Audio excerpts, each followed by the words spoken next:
নবীর কাছে প্রশ্ন করছে মাতাসা, কিয়ামত কখন সংঘটিত হবে? কিয়ামত কখন সংঘটিত হবে? তখন নবীজি বললেন, তুমি কিয়ামত কখন সংঘটিত হবে এটার প্রশ্ন করতেছো, জিজ্ঞাসা করতেছো, কিয়ামতের জন্য কি প্রস্তুতি গ্রহণ করছো? তখন নবীজির সাহাবা এই প্রশ্নের জবাবে বললেন, ইয়া রাসূলুল্লাহ, ইয়া হাবিবাল্লাহ, ওগো আল্লাহর রাসূল, আমি তেমন কোনো আমল করতে পারি নাই, তবে আমার দিলের মধ্যে এমন একটা জিনিস আছে, সেই জিনিসটা হচ্ছে আল্লাহ এবং আল্লাহর রাসূলের ভালোবাসা আছে। আমি শরীয়তের বিধিবিধান তেমন মানতে পারি না, তেমন কোনো আমল করতে পারি না। আমার দিলের মধ্যে এমন একটা জিনিস আছে, আপনি নবী ঘোষণা করেছেন, যদি কোনো বান্দা বান্দি উম্মতের দল আল্লাহ এবং আল্লাহর রাসূলের ভালোবাসা দিলের মধ্যে রাখতে পারে, আল মারউ মা মান আহাব্বা, যে যাকে ভালোবাসে কাল কিয়ামতের ময়দানে তার সাথে হাসর নাসর হবে।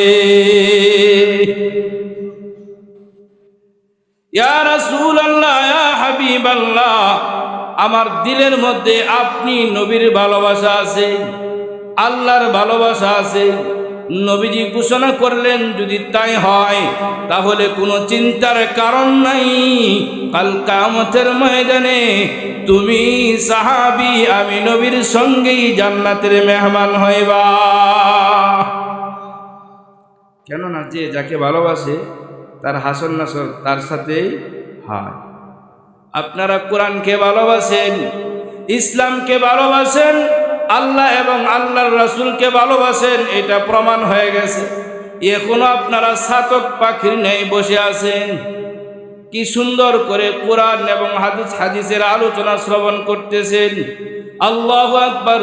এরকম প্রেম আর ভালোবাসা যাদের দিলের মধ্যে আছে, কোরআনের ভালোবাসা যাদের দিলের মধ্যে আছে, আশা করা যায় এরকম প্রেম এবং ভালোবাসা যদি আমাদের দিলের মধ্যে থাকে, মুসলমানদের দিলের মধ্যে যদি কোরআন এবং হাদিসের ভালোবাসা থাকে, তাহলে নাস্তিক বেঈমান মুরতাদের দল এই বাংলার জমিন থেকে ইসলামকে ধ্বংস করতে পারবে না।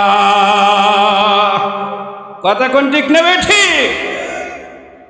রাত অনেক গভীর হয়ে গেছে, প্রায় 1টা বাজে।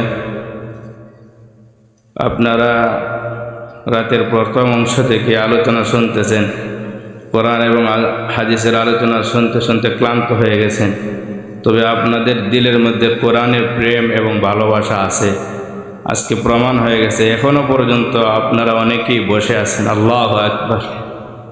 এটা প্রমাণ করছে যে আপনারা কোরআনকে ভালোবাসেন, ইসলামকে ভালোবাসেন, ইসলাম ধর্মকে ভালোবাসেন, আল্লাহ এবং আল্লাহর রাসূলকে ভালোবাসেন। যারা আল্লাহ এবং আল্লাহর রাসূলকে ভালোবাসে তাদের জন্য সুসংবাদ রয়েছে। সুবহানাল্লাহ।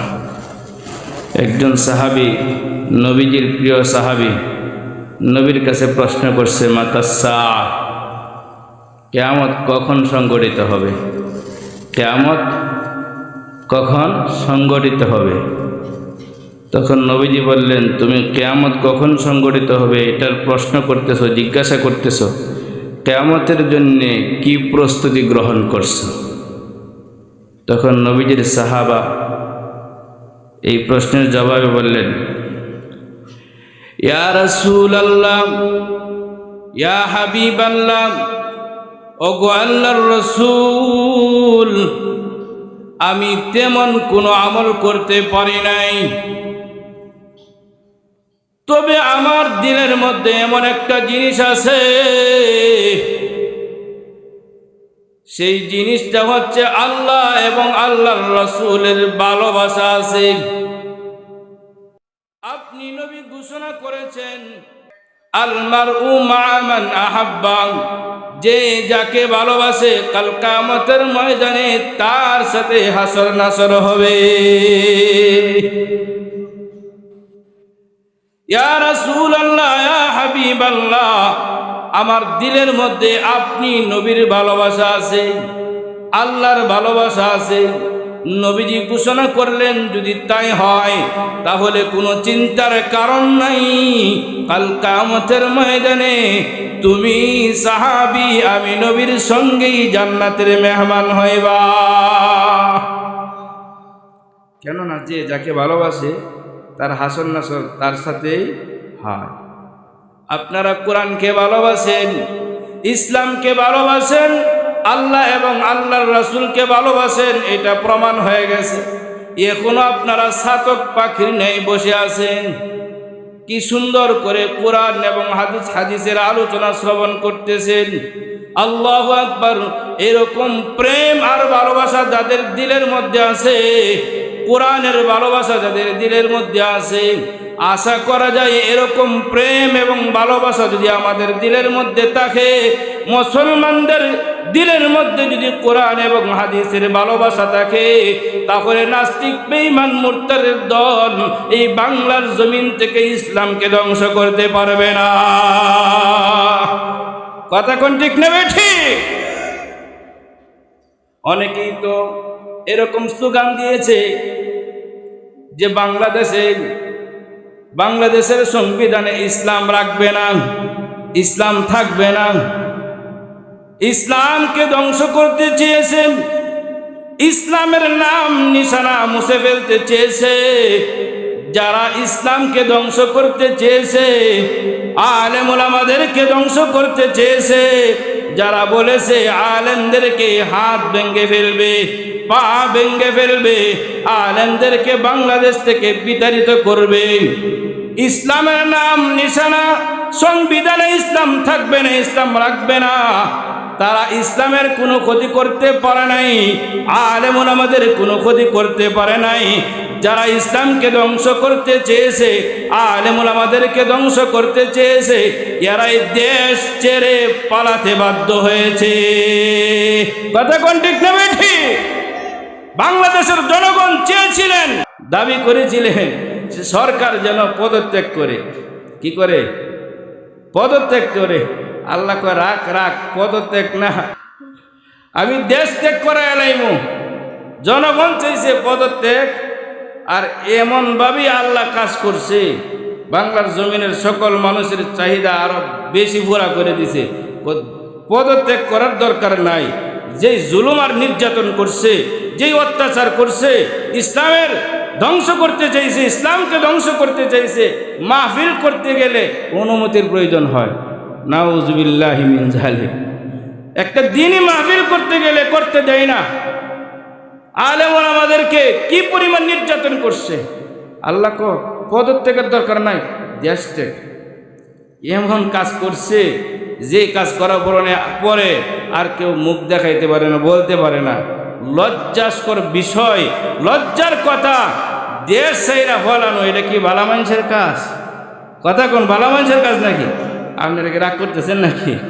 আচ্ছা বলেন তো, যারা তার জন্য এত কষ্ট করছে, এরারও তো মুখের মধ্যে কালি মাখছে। যারা এত কিছু করছে দেশের জন্য, সরকারের জন্য, কইছে সরকার পালাই না, আমি পালাই না, পালাইছে, দেশের কলঙ্ক করছে না? বাংলাদেশের কলঙ্ক হইল না? এটা কলঙ্ক হয়েছে। মুহতারাম হাজিরিন, এইটা খালি আল্লাহ দৃষ্টান্ত স্থাপন করেছেন। যারা দেশ ছেড়ে পালাইছে, এরকম একটা দুইটা দল না, একজন না, দুইজন না, ইসলামের শুরুলগ্ন থেকে নিয়ে, পৃথিবীর শুরুলগ্ন থেকে নিয়ে যারা ইসলামের বিরোধিতা করেছেন, আলেম ওলামাদের বিরোধিতা করেছে, আল্লাহর নবীদের বিরোধিতা করেছে, পয়গাম্বরদের বিরোধিতা করেছে, এরা আল্লাহর জমিনে টিকতে পারে নাই, এরা ইসলামের ক্ষতি করতে পারে নাই, এরা ইসলামকে ধ্বংস করতে পারে নাই, বরং এরাই ধ্বংস হয়ে গেছে। কথা কোন ঠিক না ঠিক? কিয়ামত পর্যন্ত যারা ইসলামকে ধ্বংস করতে চাবে, আলেম ওলামাদেরকে ধ্বংস করতে চাবে, এরা ধ্বংস হয়ে যাবে, ইসলামের ধ্বংস হবে না। কথা কোন ঠিক না বেটি?